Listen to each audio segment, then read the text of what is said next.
The Ensemble podcast is intended for professional financial advisors. All discussion is limited to publicly available information and should not be interpreted as legal, professional, or financial advice. Ensemble does not hold an AFS license nor provide any financial services. Before making investment decisions, you should obtain financial advice from a qualified financial advisor.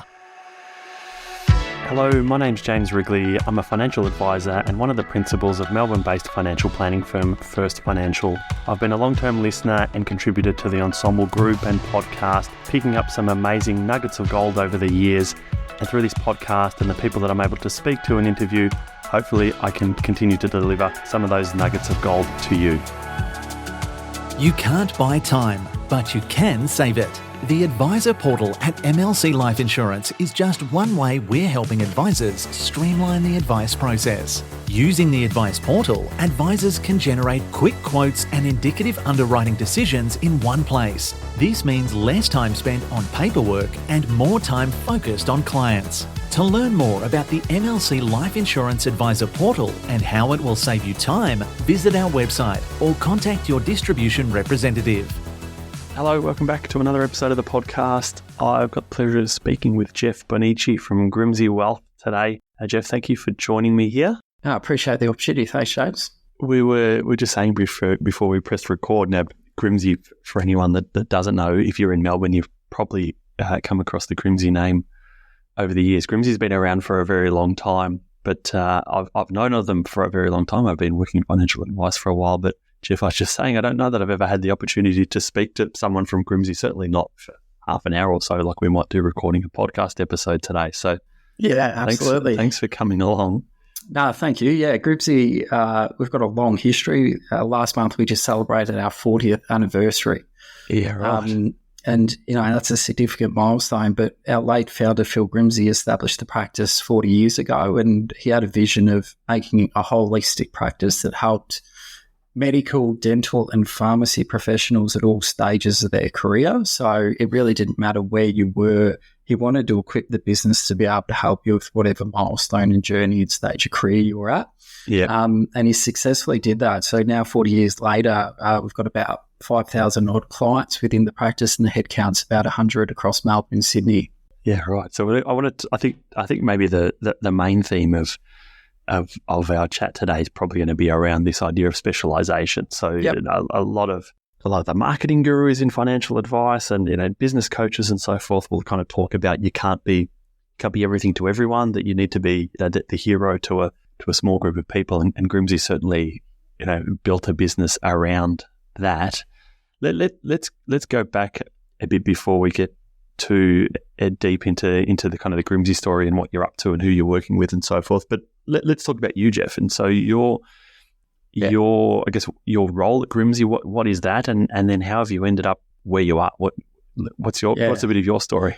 Great question. Now, I, like many people, entered the financial advice industry by default. So I started through the banking system. I did my industry-based learnings for my degree at Swinburne, and then entered the retail banking network, which was an incredible experience. Then worked in London and was a banker for a long period of time, and always had an attraction to financial advice. Saw it firsthand working in the premium business at Westpac.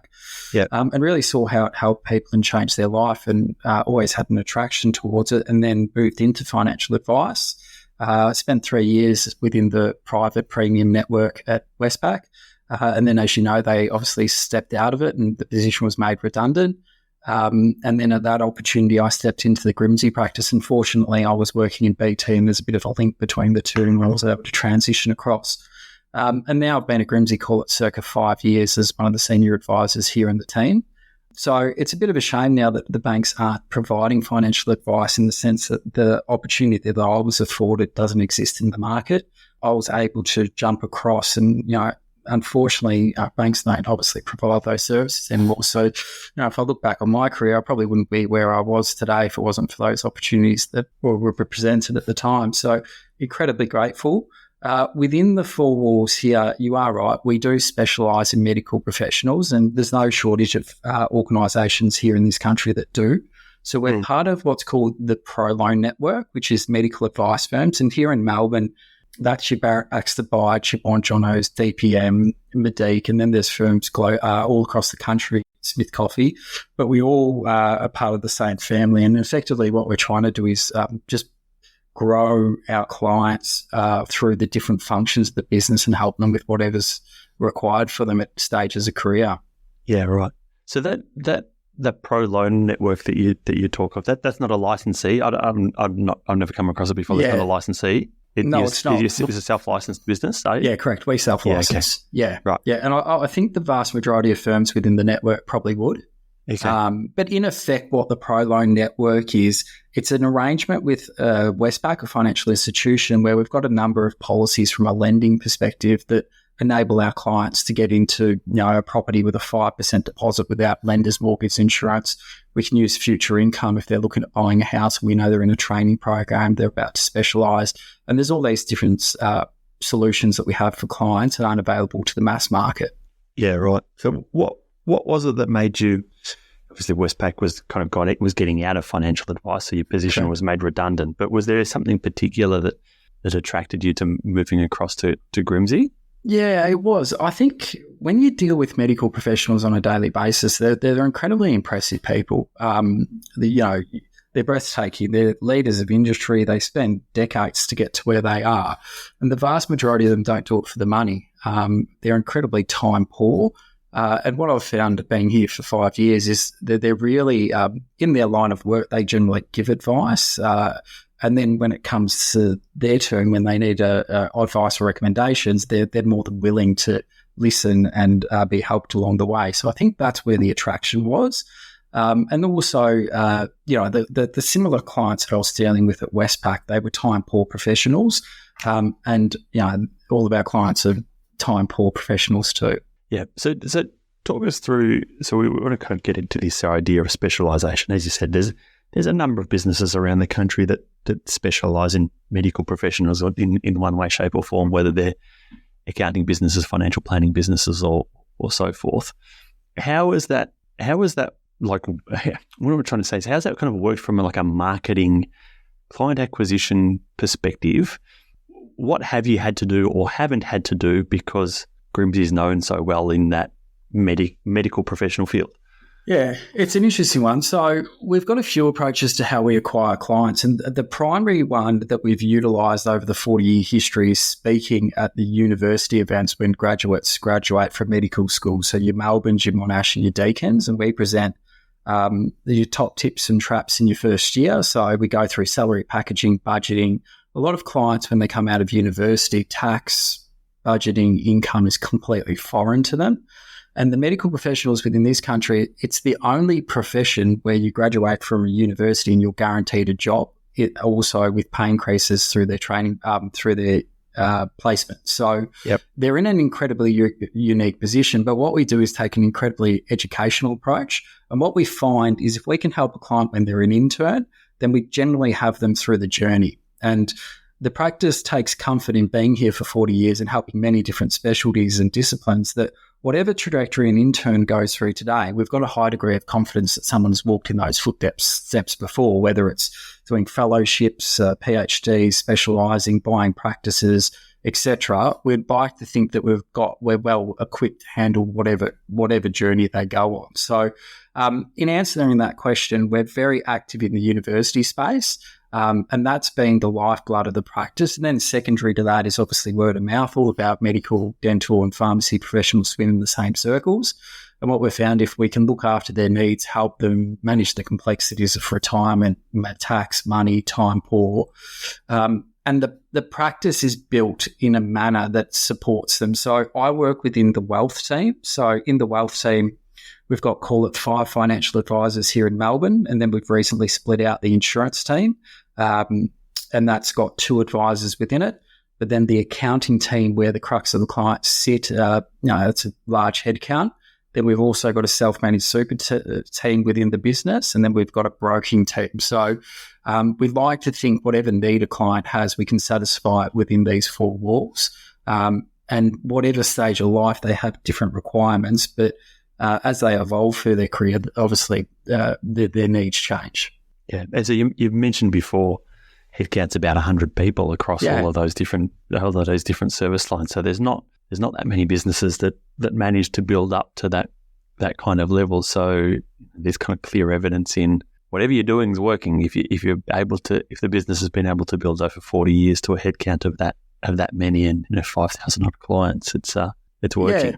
Yeah, absolutely. I think everyone's passionate about what they do, and we're very active in sponsoring the industry events, seminars, speaking, and so forth, and that's bared a lot of clients over the journey. But yeah, it's definitely the universities. And look, it's a competitive market. Every time we go there, all of our competitors there, everyone's promoting our tax packages. But what we find, if we can get a client in the practice early in our ecosystem and they're listening to advice, we're explaining salary packaging, we're explaining the importance of personal insurance, then it opens their ears to receiving advice when they progress through their career. What we generally find is we come across clients that are quite self-directed later on. It's definitely a more challenging equation to try to influence them in a positive light through their career. Yeah. Can you maybe talk us through, I know, is there a few different major life stages that these medical professionals are going through? So like what does an initial engagement with someone that's just coming out of university? So you've been to the university, presented, and someone's like, "Oh yeah, I like the look of Jeff. I like what he's saying." What is your initial financial planning engagement look like for them in those earlier years? And then maybe we'll kind of tackle some of the other bigger milestones as they move on. Yeah, absolutely. Great question. So initially, from a financial planning perspective, we would accompany that with the tax solution. And that would be around your salary packaging, explaining your meals and entertainment, your deductions and so forth. So the tax is definitely the in initially. But then as someone progresses through their career, where I'll come into the picture is helping them with cash flow, budgeting, saving, personal insurance, and structuring their investments for potentially their first home, and facilitating that. So that's probably what's common with your interns 5 to 6 years. As clients progress through their careers, they generally they all have huge tax problems, and we try to manage the complexities associated with that. And then as they progress through their career, so they're specialists or they're consultants, we can help them with different solutions, what's relevant to them, whether it's buying practices, recycling debt, and the like. Gotcha. So that I was going to say next, the buying of the practices bit, so that kind of that specialisation. If you mentioned before, it's a little bit more difficult for someone that's already a bit self-directed. If they're coming to you later on, that's a far more challenging client to deal with. Yeah. Yep. How do you turn them around? Like, is there if they've already bought their business or they're about to buy the business, how do you kind of swing them around to your I know world? What you're saying. I think, look, it's a great question because people come to us all the time and they've got businesses they're selling, they've got tax issues, business partners, and it's about, I think, how it works effectively within this practice. It's a seamless relationship between the tax advice and the financial planning advice. Yeah. So it's two heads, it's two schools of thoughts looking at their position and advising, and generally, with an accountant, I find their retrospective. So they look in the revision mirror, so they're looking at your tax, your deductions. And then as an advisor, we try to map out the future. So the transactions that obviously warrant advice are quite pivotal in people's in their lives. So whether it's buying practices, marriage breakdowns, disputes between partners, stepping into private practice from public practice and what that actually means for them, it's about having conversations that are holistic at those different points of time. Yep. But what I'm finding more and more that when I'm talking to medical professionals, in the past, they just wanted to keep on going forever. They never wanted to stop. They loved what they're doing. But the public hospital system, a lot of clients are incredibly burnt out. They've got huge hours. And now it's a conversation of, hey, when can I potentially stop? Have I built the resources up to enable me to do so? And am I on track? So that's more of a conversation that I'm having more frequent with clients about where they're going to end up, because the days of working till your 60s, your late 70s and consulting are probably a thing in the past with the younger doctors I speak to now. Yeah, I would imagine so. And I guess being 40 years, are there clients that have been there the whole time?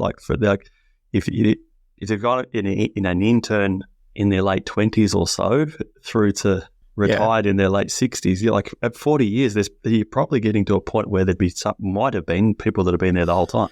Absolutely, yeah. So we recently celebrated our 40th birthday. I think there was about 100 clients. All of them had been here over 30 years. So as you can imagine, they're definitely not young, but it was crazy. One of our clients got up, an ophthalmologist, he's 75, and he spoke about income tax rates when he started at 66%. He doesn't know what we're all complaining about at 47. So we've definitely got a huge amount of clients that have been here for a very long time, and we've done right by them, and they've prospered. And I think that's fundamentally why we're here. You mentioned before about like the bank's not providing the financial advice anymore, and maybe there's a bit missing. I don't know if missing is maybe not the right phrase, but like you spoke really fondly of the learnings and the mentoring and things that you might have got through the banks, the kind of opportunities to develop as a financial advisor. How do you have any opinions on how as an industry we deal with that gaping hole, that there isn't this four big banks with a big army of financial advisors, and good, bad or otherwise, there's a lot of good people have come out of the banks and gone on to do other things that otherwise without that they wouldn't be here. Where do you think the future lies? It's interesting. I was recently invited by Macquarie to hear the Federal Minister, Stephen Jones, speak about where he's taking the industry and his thoughts. But I sat there and I don't like, everyone's got their opinion on what happened with the banks and what they did or didn't do. But I think, a lot of practices in the industry today just don't have the balance sheet to bring through the amount of advisors that the banks did. The bank was an incredible environment to learn from experienced people, masters of industry. We're in the fortunate position here where we've got, I'd say, 3 associate advisors coming through the future, the system, and they'll become incredible advisors when the time's right. But it's a shame because I know I've listened to your podcast frequently, and I know you interview a lot of smaller practices, and they just can't afford to put people on. But I don't know how you plug the hole, to be honest. It's probably, if anyone's worked in the bank for a long period of time, you do know things go in circles, so they probably will get back into it in some period of time, because how will they grow the revenue if they're not doing it? But I don't know the answer to that question, to be honest. Yeah, and like it's someone I saw something a while back, back a couple of years ago, in the if you look at the accounting profession, you've got those big accounting firms that what do they do? What does the accountants do? The CPA. They're pulling all of these people through the CPA, and I saw some stat. It was something like half of the people that finished the CPA working for PwC or wherever they work for, within a year or two of them finishing the CPA, they've gone and they've moved on to something else. Whether they've gone into a smaller business, whether they've gone to work in the in industry as well, they're fueling that. And by and large, the banks have fueled the financial advice industry. We're fortunate enough that we're not quite the same size as what Grimsey is, but big enough that we can afford to take on associate advisors and support them through their professional year. Whereas a lot of businesses that are in the ensemble network, and as you mentioned, a lot that I've done podcast interviews with, may be not in a position to be able to do so. But it sounds like you guys are. So that's and I think that's evident with the whole in the industry. There's a lot of people dropping off, and the amount of people coming in sort of don't it doesn't balance itself out. Yeah.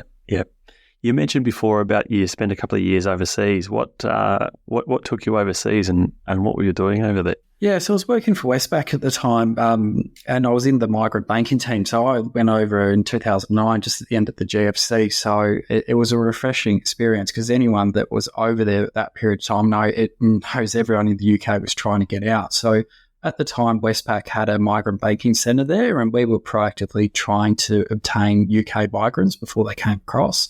Yep. So we would help them with their banking, set up their affairs, help them with currency transfers. So when they got to Australia, it was a seamless integration. But we would promote the business across all of Europe. So whether it was Ireland, Scotland, and do seminars and so forth to get them across. But in short, we were placing thousands of migrants each month across from the UK to Australia, and that was a pretty eye-opening experience, because during the GFC in the UK, it was a horrible place. Unemployment was surging. property values had deteriorated and a lot of people were in dire need. So I know in this country we've been quite immune. Property prices have generally always gone in an upward manner and people have been employed. So that was a very eye-opening experience very early on in my career. It's a pretty unique perspective, I guess, that you bring with you then through your financial planning journey. Because you said I never lived or worked overseas before, so we had a bit of a fairly sheltered view of what was going on. We didn't live through some of the tougher times that happened overseas. So you were there helping people effectively leave the UK to come to Australia.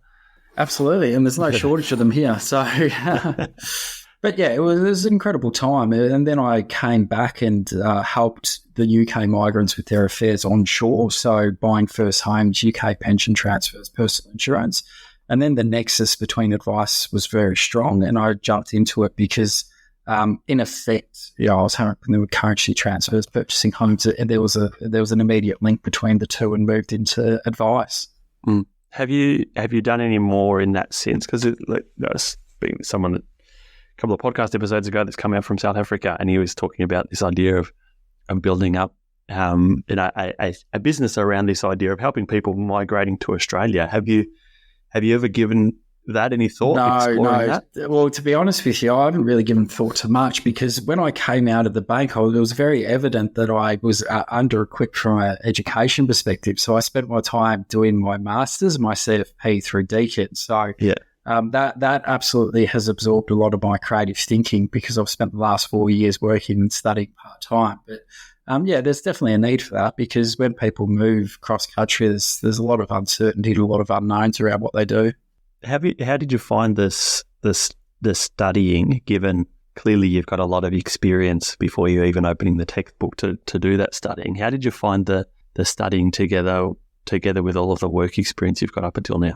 Yeah, and I felt it was challenging. There's absolutely no doubt about it. So originally, when I stepped out of Westpac, it was evident that I was very under-equipped from an education perspective. My first degree was in marketing, and it was non-related. So I had to move fairly quickly to strengthen that side of my resume, and I started my graduate diploma at Kaplan. I did that, and I found it okay, but I wasn't really obtaining a huge amount of knowledge, and then I moved to Deakin to finish the Masters, and look, it was probably triple the work and triple the cost, but I found it a lot more, it probably suited my style of learning a lot more. I found the lecturers were very generous with their time and their knowledge, and I actually found it very valuable. It was a huge cost. So once I did that, then part of their program is the final subject of the CFP. So fortunately, I was able to complete both and get both qualifications in such a short period of time. But it's incredibly hard to juggle work and study. The prior experiences from work were beneficial in the sense I sort of knew what I was in for, but trying to manage a full-time job while studying part-time is always challenging. You've just really got to be aware of what's coming up in your diary and so forth. Yeah. So the master's program that you did you have to, was that just an extra 4 subjects on top of what you'd done from Kaplan, or you had to start again? Like, did you get some recognition from Kaplan? Good question. I got some credits. So I think from memory, I had to do 5 more subjects. Yeah, okay. And then, and how was the course delivered? Was it online lectures, or did you have to go to Deakin? A variety. So I did it through COVID, so a lot of it was virtual. Online, yeah. And look, COVID provided me with an incredible opportunity to tick these boxes because there wasn't a huge amount of other things to do. My associate advisor had to do a degree similar. He didn't have any related degrees, done it through Uni SA. And for the bulk of it was done during COVID. It's like, well, fortunately, I had nothing else to do. I was told I wasn't allowed to go and do anything else. So, yeah, I know it's sort of a distant memory now. It's definitely trying not to think about it, but yeah, it seems like it was definitely a long time ago. It's CFP 5, so that last subject, CFP 5. Yep. Was that a subject of the Deakin course? And so it kind of crossed over? No, it was a separate subject. So yeah, they give you credits for, I think it's the first 4, and then the final assignment and exam you need to pass. Yeah. And if I know that you've got your CFP, you can remember that final exam. It was a doozy. Yeah, exactly. So I did exactly the same. Well, not exactly the same. So I did the Kaplan I had a relevant university degree, but I did the Kaplan. It was called the Graduate Diploma of Applied Finance back then, but it was the financial planning thing. And that gave me exemptions from CFP 2, 3, and 4. So I had to do the first one, I think the subject one was probably ethics, something like that. And then I had to do the CFP 5, which was write the SOA and then sit an exam. It was a long exam. Yeah. No, it was crazy, especially doing that SOA from scratch. I think it was about 80 pages mine came to. Yeah. I failed the SOA the first time. I submitted it, and I got to a point where I was just sick of it. Like, okay, I'm just submitting this. I was starting to run out of time, but I just submitted it, and that wasn't good enough. I had to resubmit. Yep.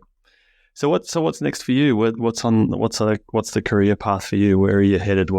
What's next? Yeah, I think the major change within the practice here is we've consulted a firm called Peloton, and they've come in and they've basically lifted the hood, and they're really redefining what we do for clients, how we charge, how we position what we do.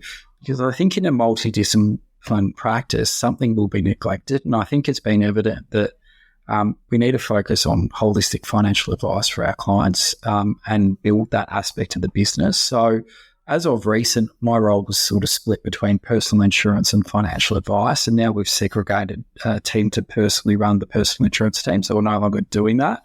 Yeah. So I think that the challenge in the medium term for the business is really to build our financial planning business, ongoing advice, help clients navigate complexities. And Peloton are here to definitely assist and help us through that. I think they're going to be here for the next couple of years, piloting that change and making us clear on what is a client, how do we charge, and what are the services we provide. Because, we've had a mindset that as long as they're in the ecosystem, that's fine. But now that we're really looking at this function of the business as a standalone and how we can really grow it. Yeah. So I think that's definitely front of mind. But there's a huge amount of things on the technology stack that we've introduced, but the main thing that I would say that's really changed over the last 6 months, we've partnered with a firm called Drummond Capital, and they're a managed account provider, and they provide their managed account solutions to our clients, and that's beneficial from the perspective it sort of cuts out the noise with constructing your own portfolios, managing risk profiles, meeting with fund managers. They do all that for us. They've got scale. They believe the market is inefficient, and they've made tactical decisions in line with market conditions. So it would be virtually impossible for us to replicate what they do.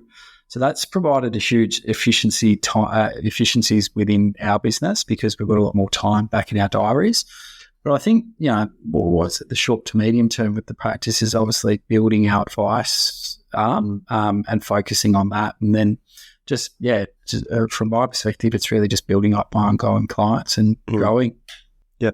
How did you manage? So we're going through the whole managed account thing here as well. How did you, prior to managed accounts, how did you manage client portfolios? Yeah, great question. So what we used to use was Digital Advice. It's a Macquarie portfolio tool through their platform. Right. And they effectively would create the ROA and restructure the portfolio in line with whatever the risk profile was.